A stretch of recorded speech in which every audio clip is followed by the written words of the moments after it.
I'm very excited to moderate this next panel. My name is John Jacobs, and I'm the Executive Director and Distinguished Policy Fellow at the Center for Financial Markets and Policy here at Georgetown University.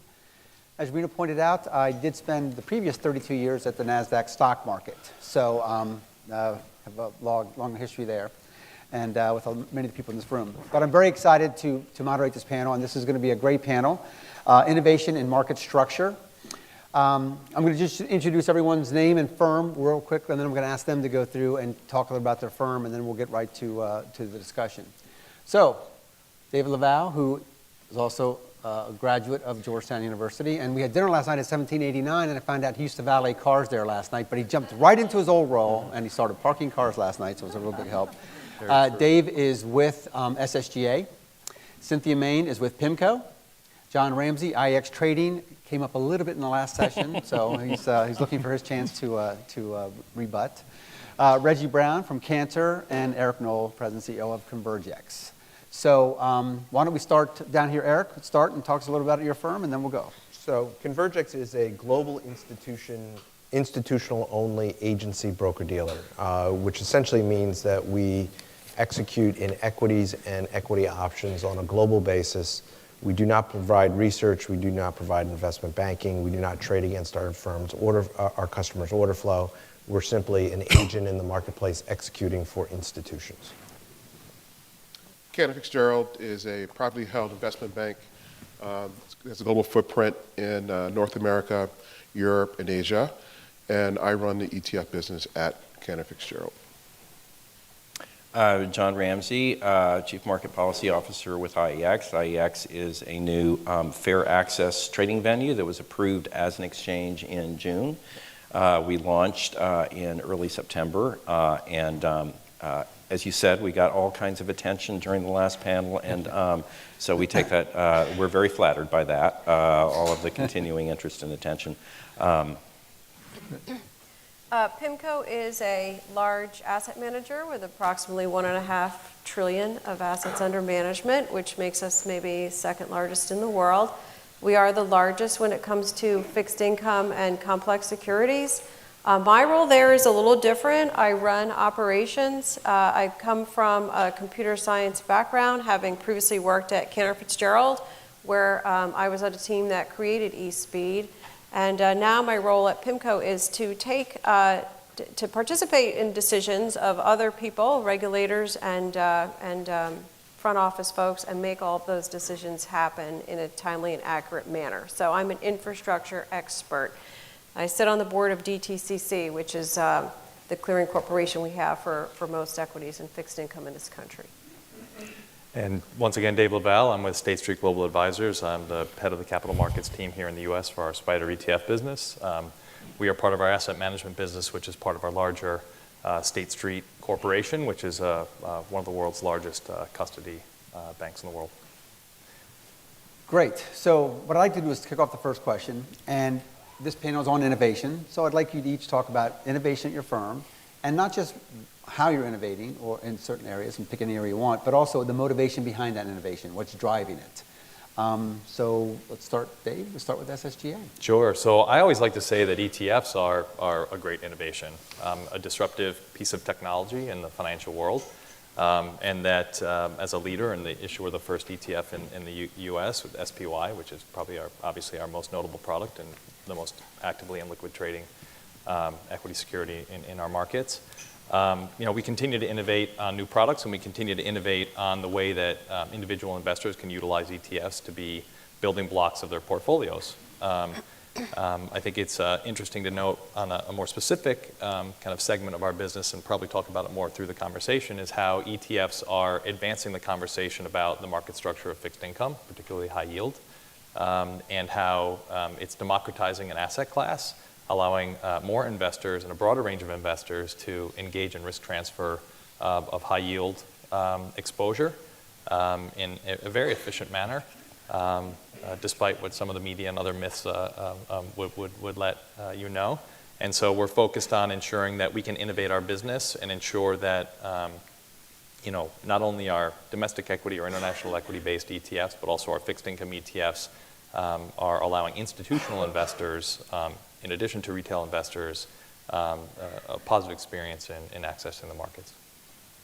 At PIMCO, we innovate a lot in the realm of complex securities. So basically, looking to generate a risk-adjusted return for our clients in asset classes that maybe aren't traditional. So for example, one of the things we have with respect to new securities, we trade approximately 2 new securities a week. So right now, for example, we are implementing Nigerian total return swaps. We're implementing cleared NDFs, cleared swaptions. We recently innovated physical rubles settled at the Euroclear, and we are working on, we participated in the local Argentinian debt, first settled in dollars at Euroclear and now settled in the local Argentinian marketplace. We're working on Brazil futures, and we are working to trade local Serbian markets. So we're looking for opportunities out there that are perhaps where there's a little bit of alpha, where a firm that's able to have a complex infrastructure can maybe provide an advantage in a pooled investment vehicle for, in the form of a mutual fund for investors who otherwise wouldn't have access to those types of securities. So at IEX, of course, the innovation that got so much attention over all these months that we were trying to get approved was the speed bump. The speed bump, for people who don't know at this point, is basically just a box full of coiled fiber that delays every incoming order by 350 millionths of a second. And the purpose of that was to marginally reduce the impact of speed-based trading advantages that some participants have on other exchanges. Frankly, from my perspective, the only thing that the argument over the speed bump really boiled down to was a question of, is an exchange able to make a decision that it will not, is it able to design its market in a way such that a participant does not have the right to access that exchange as fast as that own participant's technology will allow them to do so. So the Commission said, I think rightly, you are able to provide an exchange with a protected quote in a different kind of way, and so and we think that that's already provided a lot of benefits. Secondly, we are, I would talk about pricing. Tom Farley talked about pricing a little bit. We, in fact, are not the most expensive exchange by far. It depends a lot on who you are and what you're trying to do. On other exchanges, including New York, if you're trying to take liquidity, you pay a lot more than you would need to on IEX. And in fact, currently, for lit transactions, those trades are free on IEX. So, but the more important point is we've created a pricing structure that is quite simple. People pay us in order to match trades. We don't sell market data. We don't participate in this arms race of selling access to the exchange and selling market data. We make money from actually providing good executions for investors.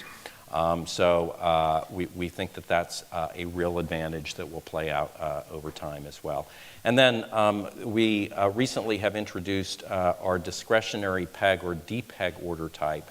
That really sort of goes with the speed bump, but essentially what it says is that an institutional investor that gets an order that is trading dark, undisplayed, it protects that investor from a situation where a participant is able to detect, based on all of the information they have about trading around the markets, that the price is just about to change, just about to tick, and prevents their ability or limits their ability to pick off the hidden order at a disadvantageous price. So much of what our market design is about is holding to the principle that exchanges should be in the business of protecting the interests of the investor orders that are entrusted to them. And we think that's a focus that the exchanges have gotten away from. Well, I think most of our efforts is focused around the $8 trillion corporate bond market. Dave had talked about how ETFs are democratizing fixed income and price transparency. If you look at the opacity of the fixed income market structure, it's very difficult for one to tell the best price for an underlying bond. The individual bond may trade once or twice a day, where ETFs trade much more than that, thousands of times a day, and there's a lot of transparency there. And so much of the innovation and where our R&D money is being spent currently is the transparency of underlying CUSIP bonds and the pricing of the bonds themselves to give our customers the ability for a view about where they're priced real time in relation to ETFs. And what Dave had talked about how ETFs are being inserted into institutional portfolios, that's true. ETFs for fixed income is just 3% of the outstanding $8 trillion bond market. And it's very tiny, but if you take into terms of just how it's transformative and what we're seeing the largest managers adopt that vehicle, but the issue really comes down to how the bond's priced, what's the best price for that bond, and where liquidity is transparent. So at Cantor, we're spending a lot of time developing tools for our clients to look at the underlying bonds and where they're priced and liquidity of those bonds. So we think about innovation perhaps a little differently as an agency broker-dealer.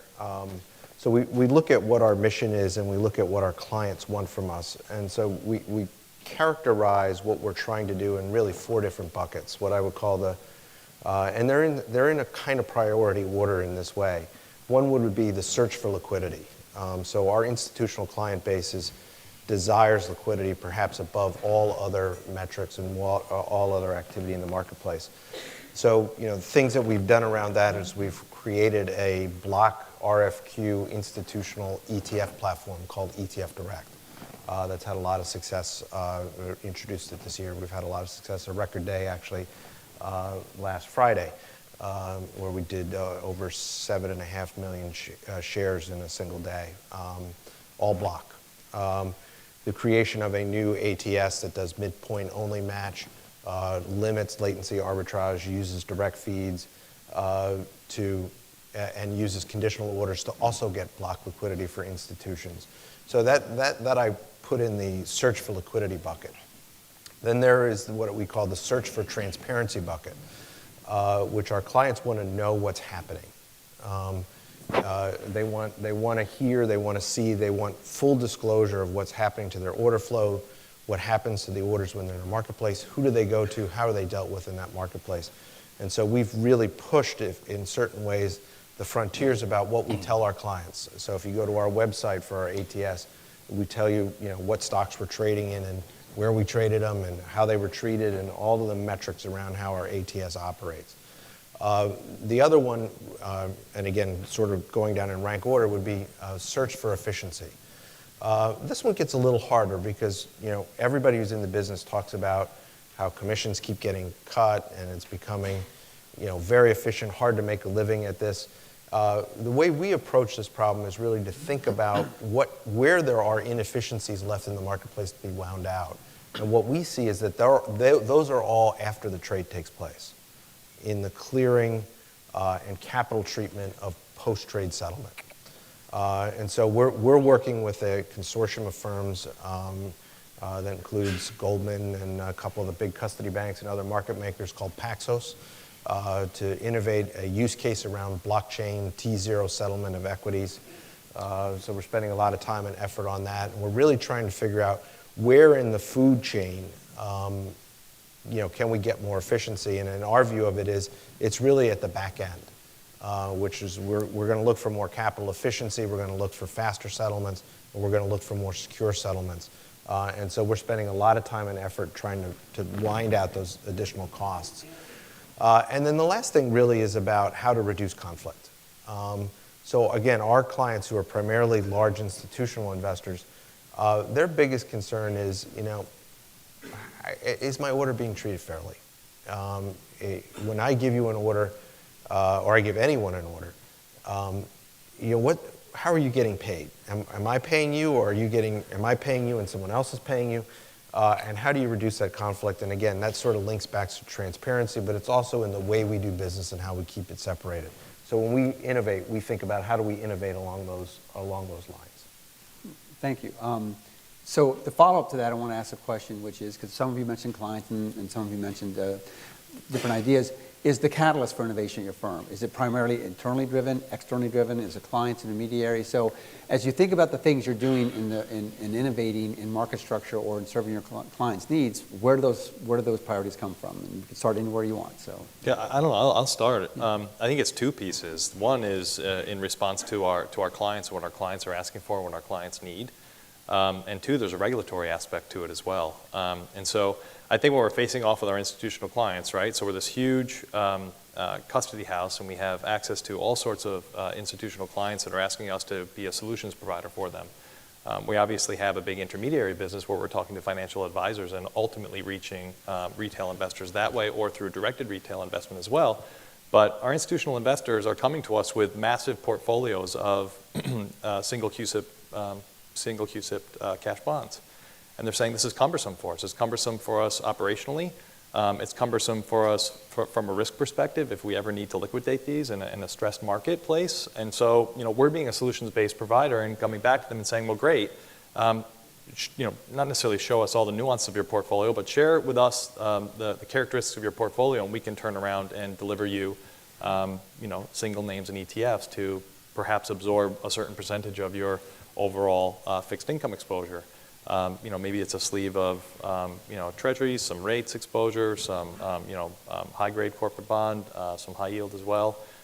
So they have their 5,000 names, say, perhaps, taking 1,200 of those names, turning them into ETF assets that are infinitely more liquid in a stressed market and solve an operational and a risk inefficiency that they're facing in running their business.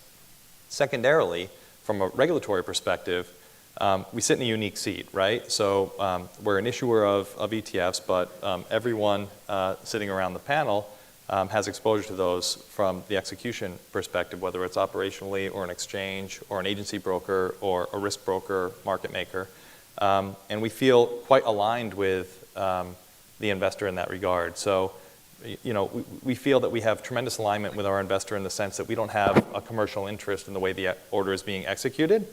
And so in the sense that we can be fully aligned in that regard, in regulatory conversations, in terms of putting the investor first, we feel like we can act as, or foster an appropriate conversation with our regulators about how ETFs are positioned within the marketplace and how we can bring all of the other members of that ecosystem together to provide benefit to the end investor. And I think, with some of the conversations around August 24th last year and some of the really quick advancements that we've made has been a result of the issuer's kind of call to action and a lot of participation by the rest of the industry. And so we think that it's really, at the end of the day, a response to our customer needs in different regards. I would agree. We listen to our end investors as well. So one of the things that we've done in the ETF space is we have an ETF out there, the first total return ETF, and the ticker on that is BOND. And that was in direct response to people and investors who wish to participate in the total return type of fixed income mandate without having to actually buy all the individual bonds or purchase a mutual fund. And then likewise, we've been talking about disruptive technologies in terms of robo-advisor. What we've done in the retail space, the separately managed account space, where we might have 20,000 retail accounts through different broker-dealer distributors, we do have expert systems that are proprietary that help the portfolio managers allocate bonds to these 20,000 clients, very, very small accounts, so 5,000 bonds at a time. And we've done, I think in response to our customer base, a solid job at innovating things like the muni ladders, total return SMA products, real return SMA products, and actually just a few weeks ago we launched a credit ladder, so that'll help end investors participate in the corporate bond market without actually having to go provide that execution and security selection and risk management expertise at the individual level. So they open up an account at their own broker-dealer and have little corporate bonds in there that we've selected, we've executed, and we've sent them over to their account at the broker-dealer. So that's been a good innovation for us in response to customer demand. So for us, very much, again, consistent with the theme of externally driven customer investor needs molding what it is we do. IEX, frankly, didn't arise in a vacuum.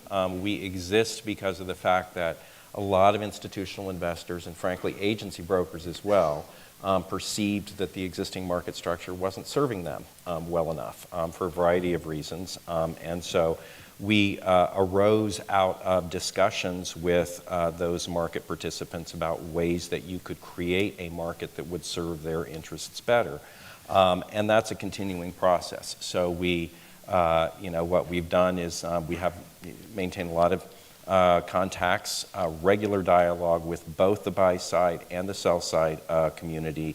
We've hired, some of the best minds from different parts of Wall Street who really understand trading markets, and we're in a constant dialogue with all of those constituencies about what are you concerned about, what else would you like to fix, what can a market do to serve your interests better, and constantly throwing out ideas, and some of those stick and some of them may not, but I think you have to have that mindset of constantly trying to respond to the needs of the people that the end users that you're trying to serve. You look at our global franchise and where we do business. We do business in Canada, United States, South America, Europe, and Asia. And if you look at some of the regulatory changes that happen around the world, and largely why ETFs have been growing around the world is due to transparency or price. And there's a phenomenon about putting client first. So in Canada, you had something called CRM2, Client Relationship Model 2, where it was total fee transparency, where in that country, the average expense ratio of mutual funds was 2%. And here in the United States, you have Department of Labor rule, where ETF assets are going to increase tremendously because it comes down to reducing conflicts and price for the end client. And particularly in the negative yielding countries, Japan's one of them, you're seeing ETFs being adopted because of a search for yield and transparency of price. And so a lot of our innovation is through client demand, client inquiry. You look at what's happening right now in Chile, where the average return of a mutual fund or a pension plans are 8%, but the cost of administration is 500 basis points.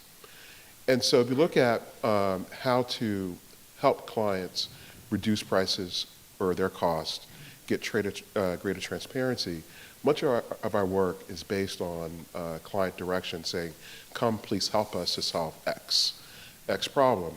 And we're finding a lot of opportunity to deliver intellectual capital to our client base because of unique problems that exist and bring the best of what's happening in certain parts of the world to that new place.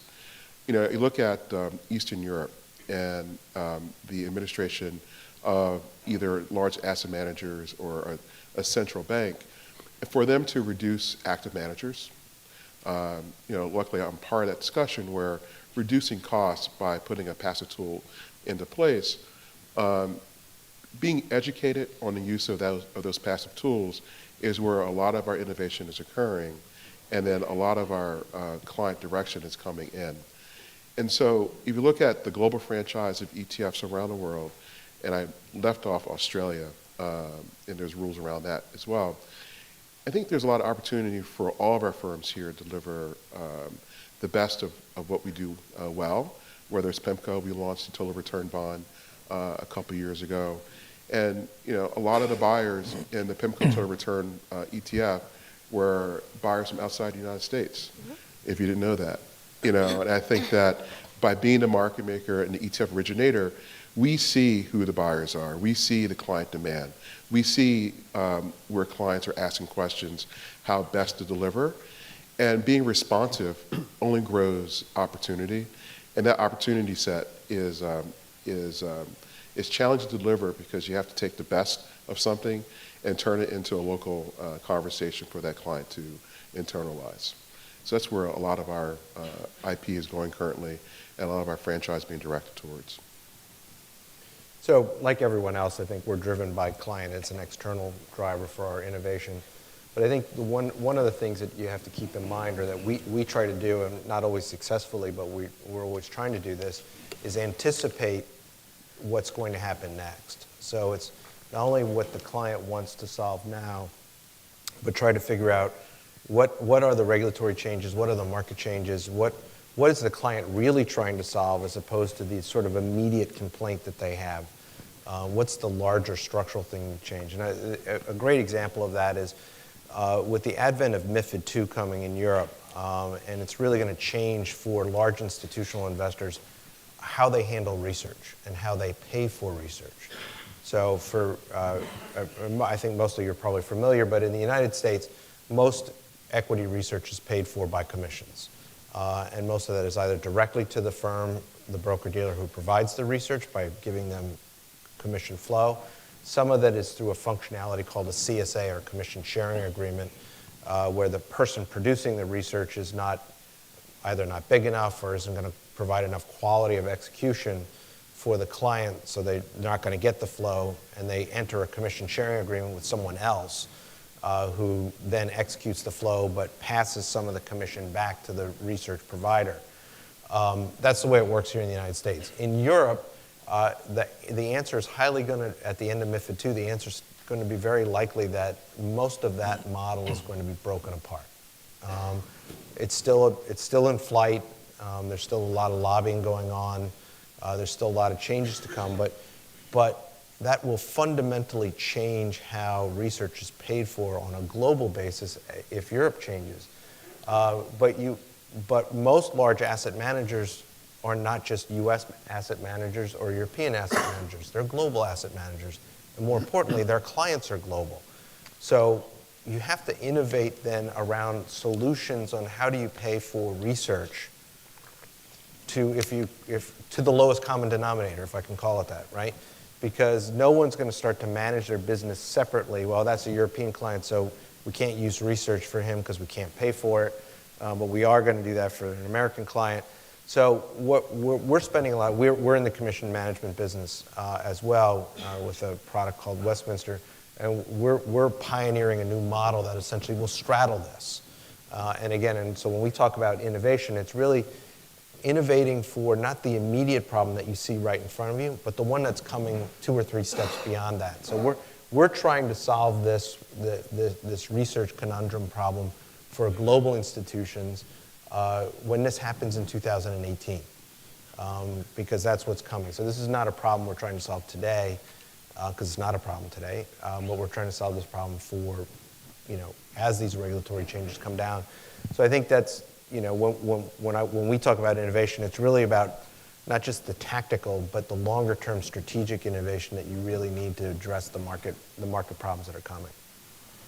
So it's clear from the discussion so far, all of you innovate. Your firm's very innovative. You're driving, and primarily externally driven by customers. So I want to ask this question, and I want to reframe it a little bit and get to a different way to look at the question. And I'm probably going to ask each of you the question in a slightly different way, and I'll start with you, Eric. So, because there's also been some underlying themes here. We've heard innovation, client-driven, but we've also heard technology, regulation, globalization. So Eric, you're sitting there as the CEO of Convergex, right? The buck stops here. So you're looking down over your benevolent dictator, looking over your vast empire, and you're looking at that, and you're trying to decide, okay, I want to serve my customers. I'm out there competing every day. But at the same time, there's, as the STA recently called it, a regulatory tsunami coming of continually trying to comply with all these regulations, right? At the same time, technology is, you're constantly having demands for technology and cybersecurity and trying to protect what you do and so on. And new markets come into existence like IEX, and you've got to connect to a different market, et cetera. How do you decide where you're going to spend your money? How do you decide what the priorities are? And so just have to understand that process from your firm, and you're looking at the top of the organization that, I know your CIO well, I know your head of strategy, I know what happens when these people are going to be coming to you. How do you handle those conversations? So, I think the way we approach it really is, and it's almost like a priority of needs kind of thing. So, the most important thing is we have to stay functional, we have to stay alive. So whatever we're doing has to make economic sense for us to do. So we can't invest in things, and we can't do things that would put us out of business. We have to do things that are going to continue to help us exist. So that's the first one. The second one is, and probably equally as important, is we got to be compliant. You've got to do this in the set of the rules as they exist in the marketplace. You have to be compliant with them. You can complain about it. You can lobby for change. You can talk about, you can go to Washington, you can go to the SEC and say this is a bad rule. What you don't have the option to do as Does a that work, by the way, when you go to the SEC? It doesn't work very well. You can try it. It doesn't work often. But you don't have a choice to say, that's a really bad rule. I don't want to follow that one. Or I don't really like that, so I don't think we're going to meet those requirements. You don't have that choice, right? So that's really sort of the second priority for you is you've got to meet all the regulatory standards, and you've got to do your best to meet those standards next. And then the last thing, though, really, I'm a big believer, and I've tried to help our organization become a believer in this. If you don't innovate and grow with what's going on around the marketplace, you're going to die. The financial services industry is so quickly moving, and there's so many changes happening so quickly, and there's so many smart people innovating all around you. If you're the guy who's standing still and watching it happen, pretty soon you don't really have a reason to exist anymore. You have to continually make yourself relevant. And being relevant means to innovate. So that's the order in which we take them. Great. So I want to flip it over and go to Cynthia, because so in your role, you've got everyone coming to you. Okay, the compliance department saying you got to put this thing in, and the technology guys are saying, you're asking you for this, and you got a new exchange to connect to, and customer requests. I mean, so are they buying you presents? Are they taking you out to dinner? Well, I mean, how do you prioritize all the things you have to do as being, the center of the infrastructure of the firm? Yeah, so it's such a good question. Really, there's two demands that are both really non-discretionary. One is the regulatory environment. So right now we're working on Reg SCI, which is all about system, business continuity, and information security. Or going back to the financial crisis, working on Dodd-Frank to clear all the swaps. So there are certain things that are non-discretionary. Then there's the customer demand. We're a little bit lucky because we're scaled, and there's definitely a bunch of pressure. There's pressure on smaller firms that maybe didn't have the excess overhead to put into these types of environments. But the first thing I would try to do is say, well, can any of it be outsourced? So there are some great outsourcers like State Street where they provide a post-trade service that's predictable and reliable, and they've been able to scale it for not just PIMCO. PIMCO is only one of their 40 customers. So certain things that are cookie cutter, we try to put those off to a pro. And then we really work on things that are unique and different. So one of the better alignments, for example, was in cleared swaps where, okay, the customers needed better counterparty exposure protection. The Dodd-Frank regulation was coming, helping us govern us towards cleared swaps. And so we actually have been clearing swaps since 2009, approximately 2 to 3 years prior to when it was required, because it sort of achieved both goals. After that, it is sort of a duke out. But regulators will win. And then if there's an ROI on some of the newer products, then we'll go in that direction. I would say there's an unintended consequence, going back to the prior panel, of some of these things, which has to do with the shift of the balance sheet. And again, you'll have, to Eric's point, a post-trade problem. So one of the problems with cleared swaps is really there's a scarcity of treasury bills and treasury bonds. And so everybody's having to collateralize, more collateral at the clearing corporation, more collateral at the buy-side firms to protect ourselves against the clearing corporation, et cetera. And with the 3-day settlement cycle that we have in the U.S., this is a case where we would like the regulators to opt in to T+2 or T+1 as the default settlement cycle. Then we would have to put up fewer treasuries because the liquidity time frame would be shorter. Right now, treasuries fail in the billions every day. You might think that you can buy your treasury today. No matter how transparent the price is, it might be failing for up to a month in certain periods, quarter ends. So we would like to see, even blockchain technology may not work.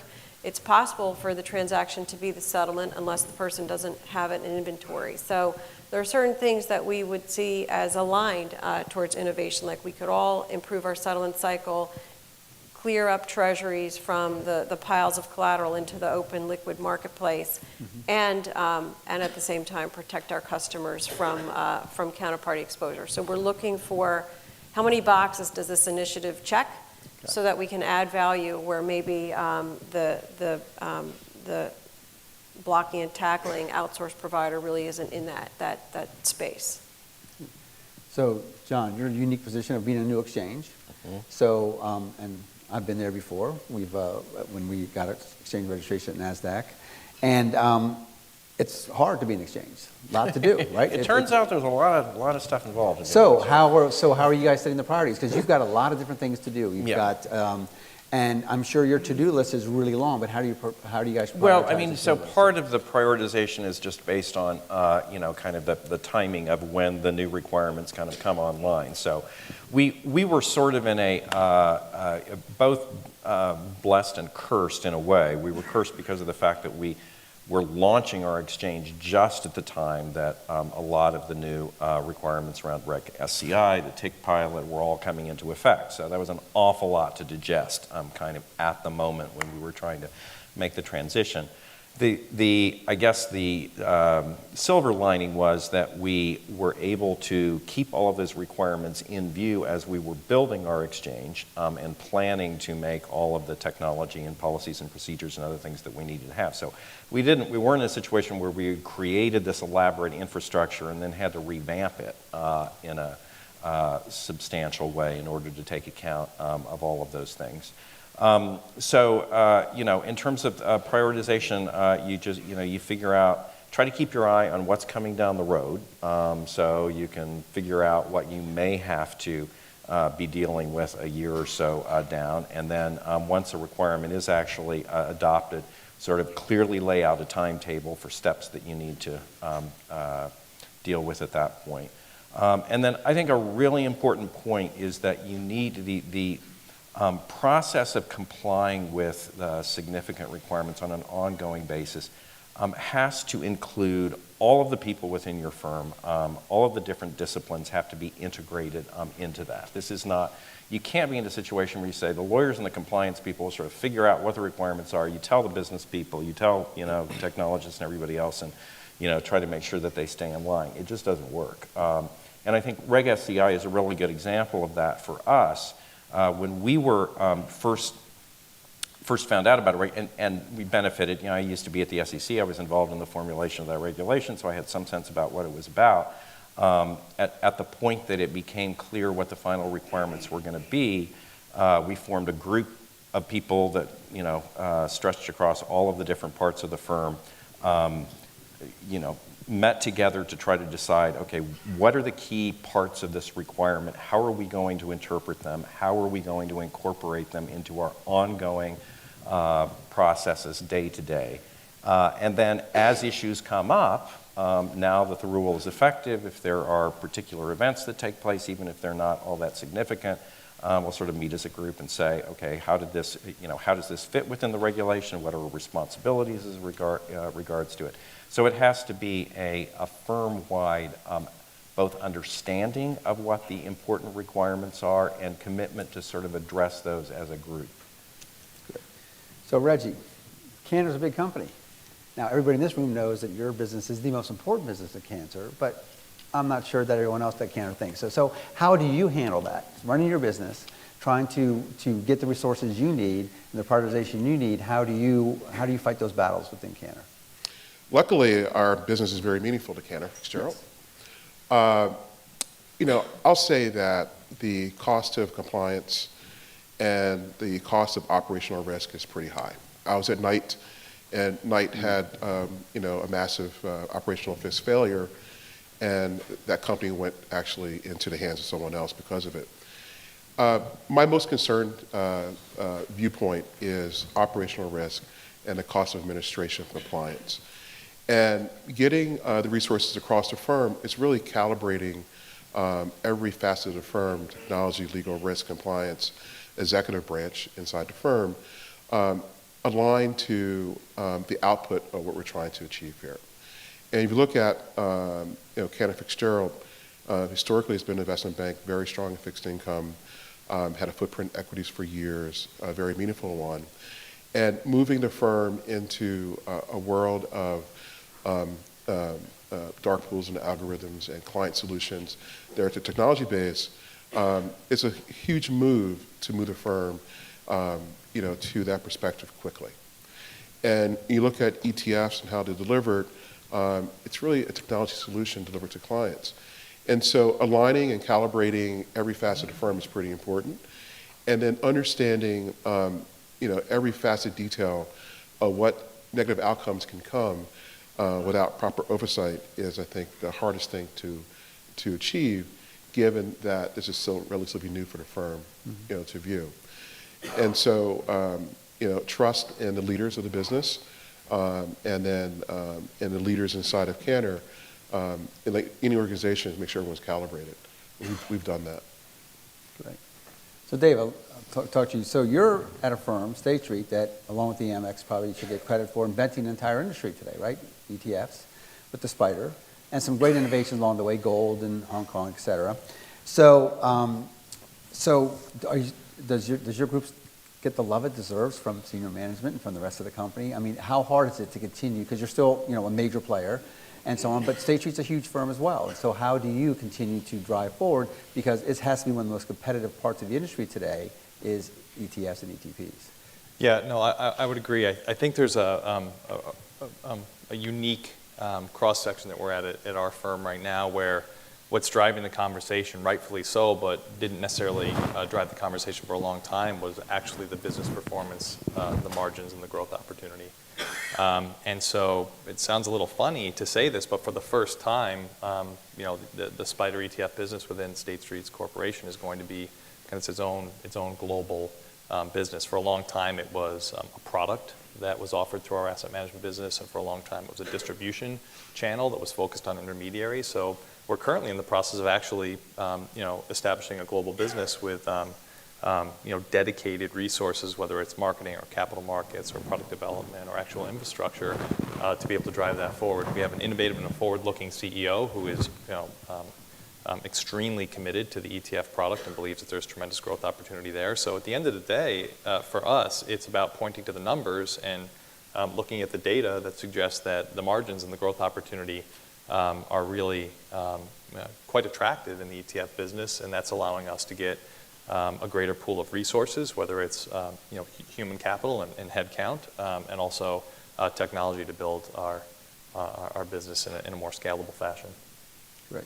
So before I ask the next question, if you want to start making your way to mics so we can start picking up some audience questions, we'll switch to you guys after this one. John, I was going to say, John had mentioned that there's a lot to do in an exchange, and I've had NASDAQ experience about 4 years, Eric about twice that, Mr. Jacobs about maybe 8 times that. There's a correlation to the gray hairs for how long. I have a few. Eric has a few more.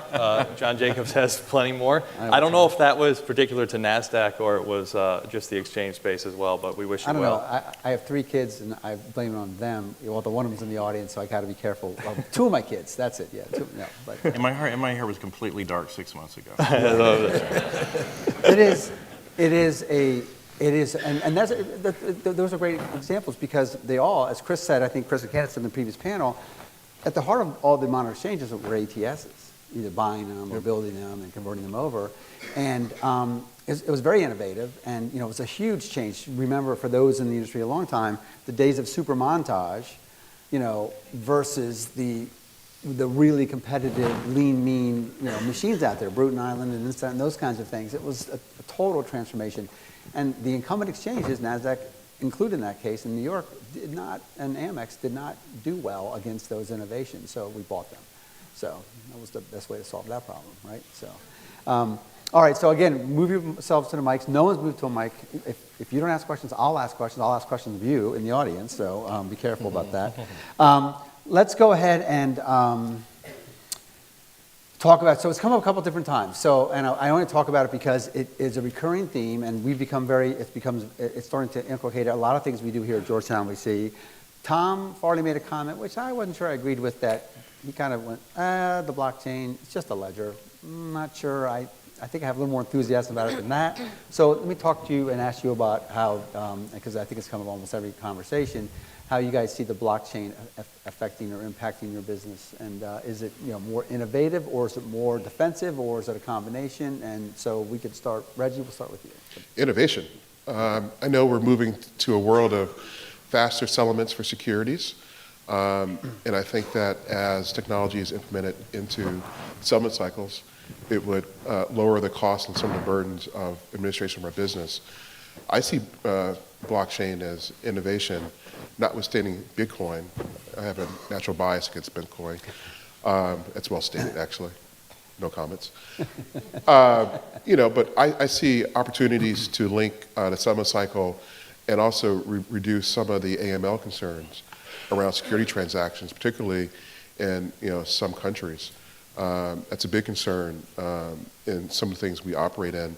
Like, we can't do business with certain counterparties because we can't get detailed information about where the settlement cycles and how they operate in. And I think with blockchain, that will reduce some of the conflicts and lend some of the transparency into what we need. So I see blockchain as innovation and cost reduction, and then cost of compliance, reducing the cost of compliance.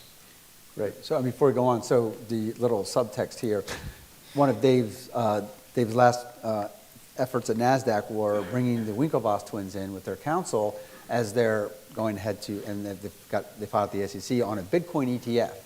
And so it was part of my farewell project too, because you left right before I did.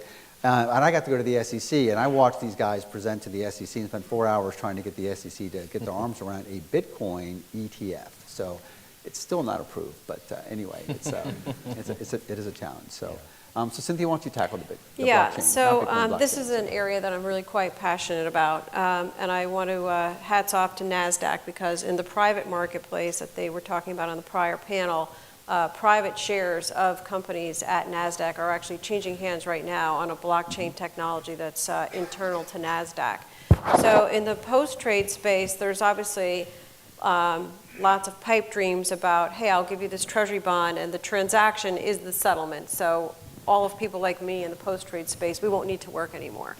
I don't know that that's true, because there's quite a bit of fraud for anyone who has the passwords today to fraudulently send money to terrorist nations.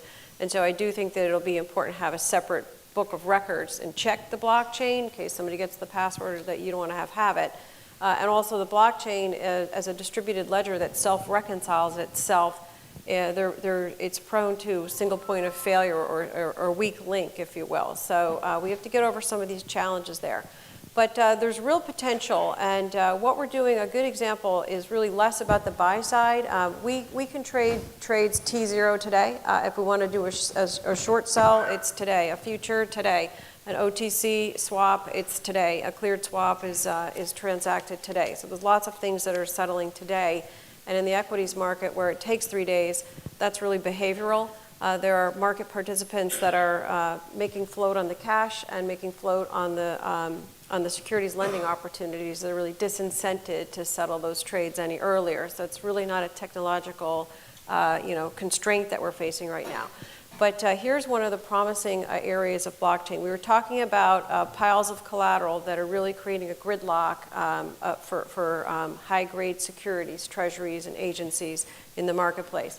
What DTCC is doing right now in the repo space, if you trade a repo, so it's lend cash for a treasury, there are periodic net downs, but during the day, market participants have to keep on putting collateral up in order for the next repo to be traded. And what they have going in pilot right now is where each repo is settling one right after the other. So the transaction is the settlement, and it's really going to be a memo pledge of existing securities in the DTCC. And what that will mean is that the incremental intraday margin will be basically flat. So if you're buy, sell, the gross exposure continues to generate margin calls at the central clearing counterparties, not just the DTCC, but Euroclear, Clearstream, and all of the others.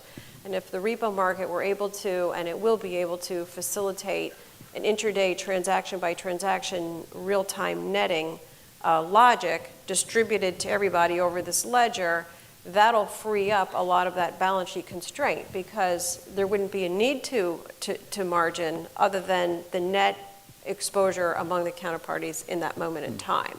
So there are some real promising cases. There's also just one-way transmission of value in the collateral space. If I hand a treasury, and we both worked at, you're at Cantor, I used to work at Cantor. So the idea of free delivering, not don't pay me, but here comes your treasury as collateral, it's a one-way transfer of value. And if it were device to device or infrastructure to infrastructure without getting paid for it, maybe there's a way through blockchain technology to straight through process the delivery of treasuries so that they get to where they need to get to on the same day.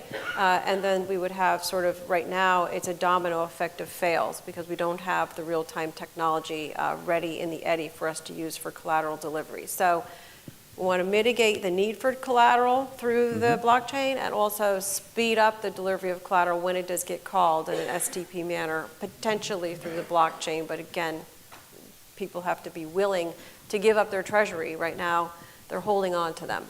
Right. So Eric, what do you have Ann working on in the blockchain?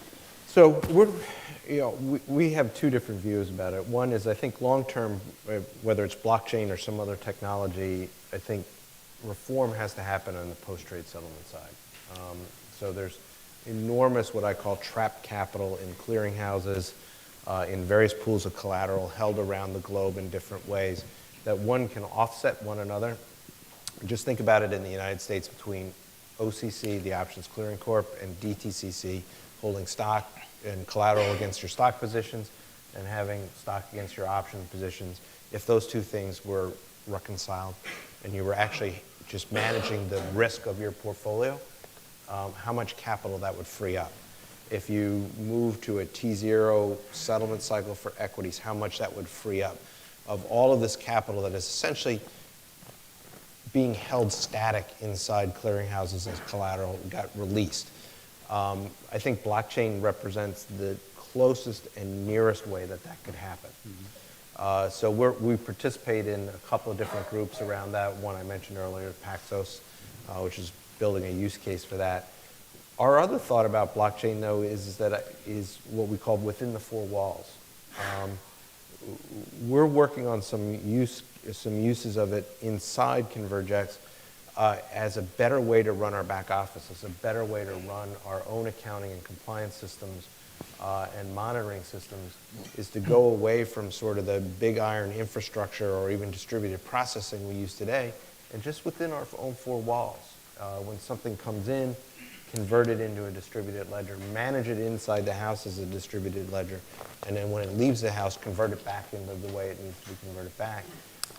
We think we could probably take about 20% of our operating costs out.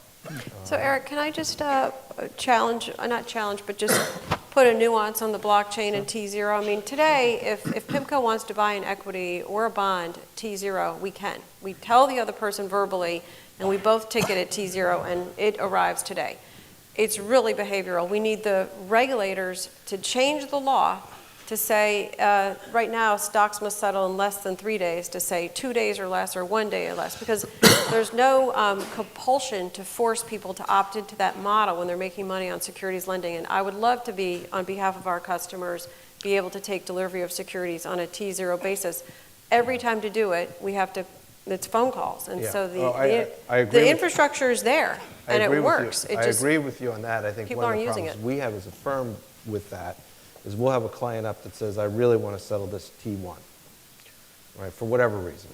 They need the cash early or whatever, T1. Mutual funds trade T1 today. Yeah. Perfect example. So they'll call us up and they'll say, this is a T1 settlement. So unless our counterparty, as an agency broker, says, well, we want to settle T1 too, that means I'm the one. All right, you've got two liquidity pools to manage. It's So tough for now you. I'm the one settling T1, Sure. and so now I'm tying up capital for those 2 days because I'm stepping into the gap, right? And it's part of the service model we have. I'm willing to do that.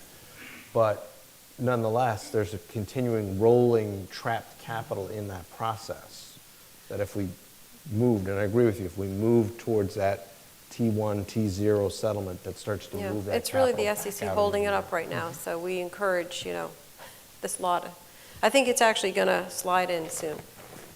Dave? Oh, John? I was just going to mention, we're a small company, but we already have our holding company has a blockchain venture involving gold, trading of physical gold. So it's definitely sort of a niche thing, but I think we think that there are a lot of niche uses of blockchain technology that may prove out over time, and then, in terms of changing the entire landscape and financial world, probably not for some period of time, but there are a lot of individual uses where there are just a lot of inefficiencies and difficulties in trading things or settling particular kinds of asset classes where it can be really useful. So I'm going to come at it from a different angle because I'm not as close to some of the innovative work that my firm is doing in this space. But with innovation, I think what has to be at the forefront of everyone's mind is in the way that I view it, because again, I said we're an innovative technology and we're disruptive technology as an ETF business. But investor confidence continues to be at a kind of an all-time low. And I was saying, actually, to Rena last night at dinner, if you look over the past 15 years, one after another, there's these events that are degrading investor confidence. And she aptly said, well, in the past 3 years, there's been enough to degrade investor confidence. And it's true.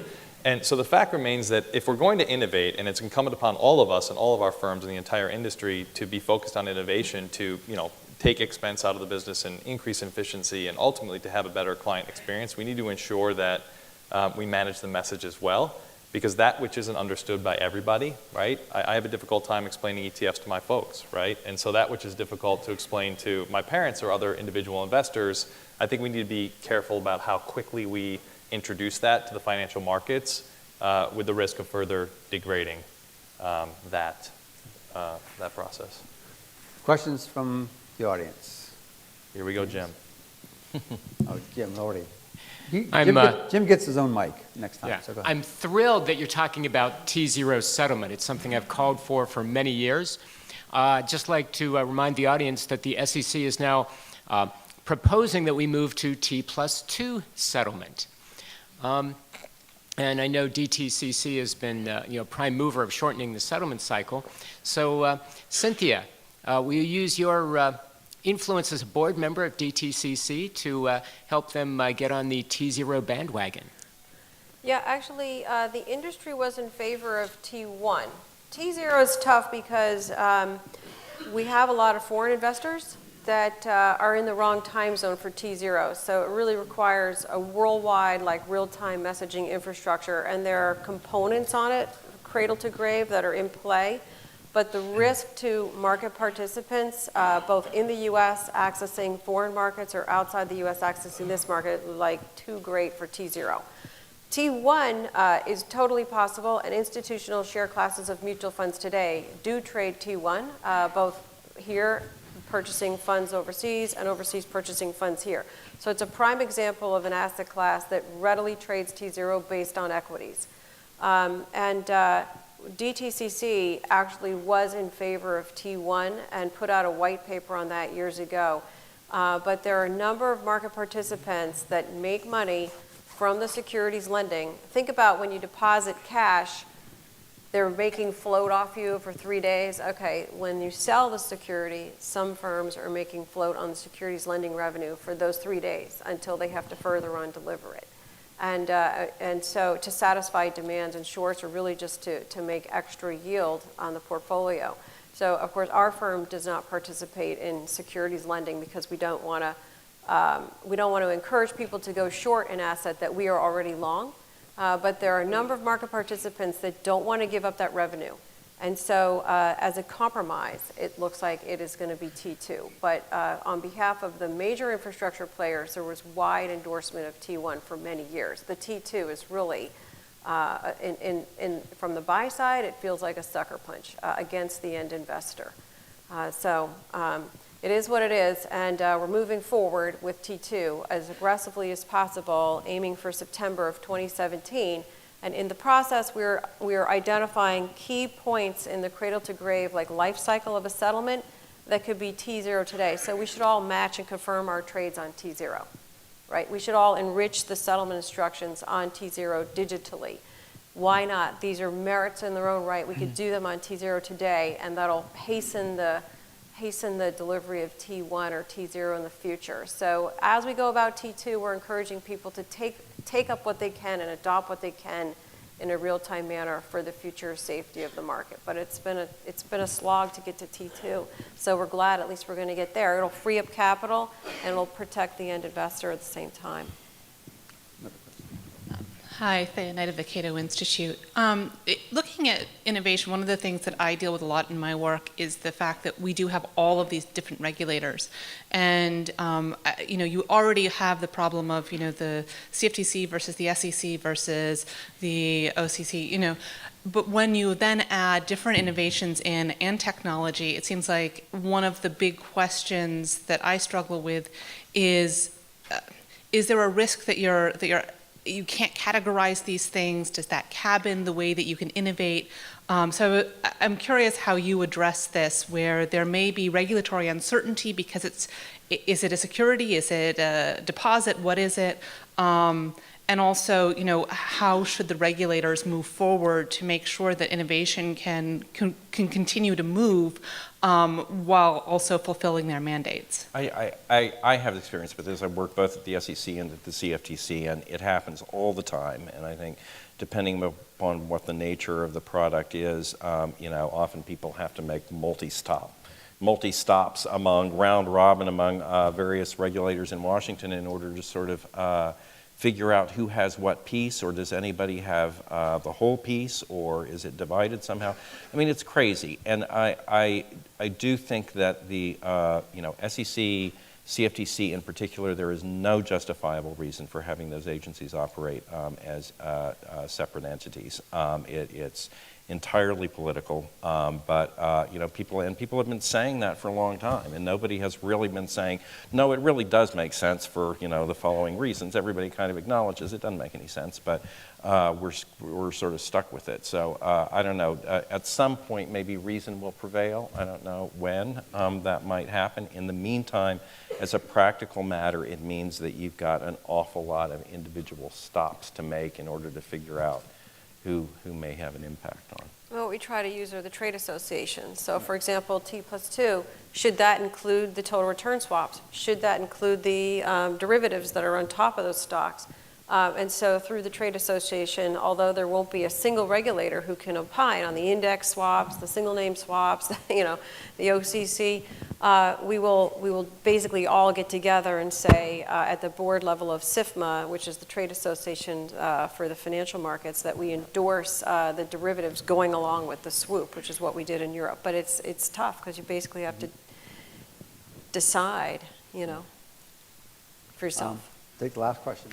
Yes, with blockchain, it's all well and good, but I'm only aware of one public accounting firm that's going to provide continuous audit of blockchain settlements.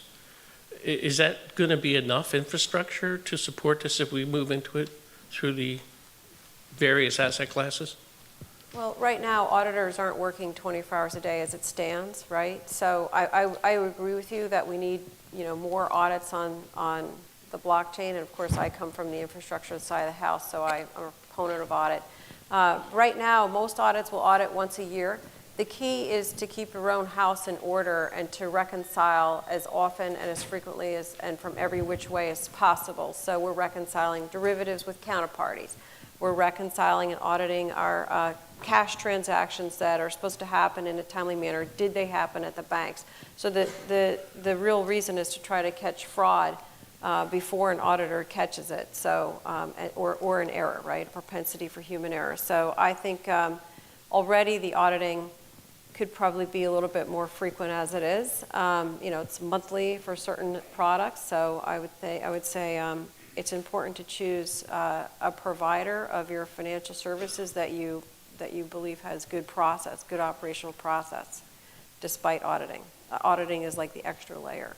It'd be good to have more, but already there's maybe not enough. I'd be alone there in that camp. The position I'm talking about, where the auditing firm would actually be a member of the blockchain, if you will, acting, if you will, as a central counterparty. I think it's still pretty nascent, so maybe there will be an opportunity there for auditing firms in the future. But right now, it's a nascent technology, except for within the four walls.